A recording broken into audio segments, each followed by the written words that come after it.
Hello investors, स्वागत है आपका हमारे चैनल इन्वेस्टमेंट के बाजार पर। मणिपाल हॉस्पिटल्स का आईपीओ कल से अपने को ओपन होता हुआ देखने को मिलेगा। 9,275 करोड़ का विशाल ये आईपीओ रहता हुआ देखने को मिलेगा। कितना परसेंट रिटेल के लिए रखा गया है, कितना फ्रेश इशू है, कैसे कंपनी के वैल्यूएशंस, क्या लिस्टिंग इन मिलेगा कि नहीं मिलेगा, सब कुछ आपको इस छोटे से वीडियो में जानने को मिलेगा। तो आप एंड तक देखिएगा। बाकी ये वीडियो से एजुकेशनल पर्पस के लिए सोच समझ कर सूझबूझ कर आप निवेश करें, चाहे आईपीओ हो या फिर शेयर बाजार को शेयर हो। जो कि मार्केट हमेशा रहता है, इसलिए हमने रिस्क कैपिटल के हिसाब से इन्वेस्टमेंट करें। फर्स्ट ऑफ ऑल, अगर आप देखेंगे तो एक नहीं 3 आईपीओ अभी ओपन होते हुए देखने को मिलेंगे। मणिपाल हेल्थ के साथ साथ 2 आईपीओ का क्लैश और रहता हुआ देखने को मिलेगा, जो कि 30 से ओपन होंगे, which is MV Electronics and Juniper Green. लेकिन ये वीडियो मणिपाल हॉस्पिटल्स पर रहेगा डेडिकेटेडली। तो 9,275 करोड़ का आईपीओ है, जिसमें से फ्रेश इशू जो है वो दोस्तों अपने को काफ़ी कम रहता हुआ देखने को मिलेगा। मैक्सिमम जो है वो ऑफर फॉर सेल यहाँ पर रहता हुआ देखने को मिलेगा।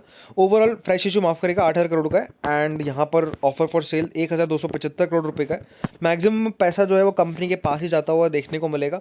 77,000 करोड़ की कंपनी की मार्केट कैपिटलाइजेशन है। 590 रुपये के 25 शेयर आपको मिलते हुए देखने को मिलेंगे। अगर आप कंपनी के एम्प्लॉय है तो 56 रुपीज़ का आपको डिस्काउंट मिलता हुआ देखने को मिलेगा। ओवरऑल रिटेल का यहाँ पर 10% ही पोर्शन है, यानी कि 925 करोड़ के आसपास, 927 करोड़ के आसपास यहाँ पर रिटेल का पोर्शन रहता हुआ देखने को मिलेगा। तो छोटा पोर्शन है रिटेल का ऑटोमेटिकली। मैक्सिमम पोर्शन क्यूआईबीज का है, फिर यहाँ पर आप कह सकते हैं एचएनआईज का है, फिर यहाँ पर रिटेलर्स का है। बाकी अगर आप देखेंगे कंपनी के फाइनेंशियल्स, तो कंपनी का जो रेवेन्यू है वो 26% से इंक्रीज हुआ है, लेकिन कंपनी का जो प्रॉफिट है वो 15% से डिक्रीज हुआ है ईयर ऑन ईयर। तो ये थोड़ा सा कंसर्निंग है।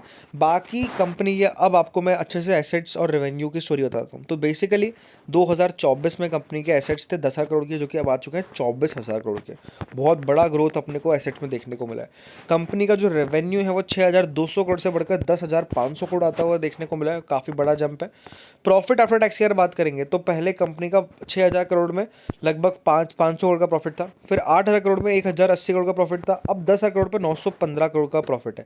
प्रॉफिटेबिलिटी है, बट कंसिस्टेंटली प्रॉफिट कंपनी का इंक्रीज डिक्रीज नहीं हो रहा है। काफ़ी अपने को उतार चढ़ाव देखने को मिला है। जैसे यहाँ पर ऑलमोस्ट 100% का जंप देखने को मिला है प्रॉफिट में, लेकिन यहाँ पर 15% का डिप अपने को देखने को मिला है प्रॉफिट के अंदर। तो काफ़ी उतार चढ़ाव भरा प्रॉफिट है। बाकी बोरोइंग्स की अगर बात करेंगे तो कंपनी की बोरोइंग्स है 10,500 करोड़ की, तो 8,000 करोड़ के ऑलमोस्ट यहाँ पर फ्रेश इशू हुई है। तो बोरोइंग्स काफ़ी कम होती हुई देखने को मिलेगी। एंड जैसे ही कंपनी की बोरोइंग्स कम होगी, वैसे कंपनी की मार्जिन्स जो है वो यहाँ पर इंक्रीज होती हुई देखने को मिलेगी। तो अनडाउटेडली आईपीओ आने से कंपनी का भला तो यहाँ पर जरूर होता हुआ देखने को मिलेगा। बाकी यहाँ पर आरओसी देखेंगे 21% के आसपास है, RONW 11%, PAT margin 9%, EBITDA margin almost 28%, EPS जी हाँ 7.77 का है, और पीई कंपनी का है 76 का। पी काफ़ी ज़्यादा है। अगर आप कंपैरिजन में देखेंगे तो 76 का पी किसी भी कंपनी का नहीं है। अपोलो, फोर्टिस, मैक्स सभी का पी 76 के से कम का है, लेकिन इस आईपीओ का पी 76 का है। और उसके सामने इनके ईपीएस अगर आप देखेंगे 134, 14, तो कहीं ना कहीं ये कंपनी का आईपीओ हाईली वैल्यूड, जी हाँ, हाई वैल्यूएशंस पर आता हुआ देखने को मिला है। एंड रीज़न भी यही है कि जिस हिसाब से कंपनी का बोरोइंग है, जिस हिसाब से कंपनी का आप कह सकते हैं पहले कंपनी ने फंड रिजल्ट कर रखा होगा, इसलिए दोस्तों कंपनी अपने इतने हाई वैल्यूएशन पर आईपीओ आती हुई देखने को मिली। और जीएमपी अगर आप देखेंगे 2.2% के करीब अपने को आती हुई देखने को मिल गई है। अगर मैं आपको जीएमपी का ग्राफ दिखाऊंगा तो पहले 60 रुपये पर जीएमपी चल रही थी, अब जीएमपी घटते घटते यहाँ पर अराउंड 13 रुपये पर आ चुकी है। तो मैं यही कहूँगा वर्डिक्ट क्लियर कट है। लॉन्ग टर्म वाले इन्वेस्टर्स आईपीओ की लिस्टिंग के बाद यहाँ पर निवेश कर सकते हैं। बाकी ये आईपीओ कहीं ना कहीं एक स्किप कैटेगरी का नजर आता हुआ देखने को मिल रहा है, क्योंकि आईपीओ का साइज भी ज़्यादा है, वैल्यूएशन भी काफ़ी हाई है।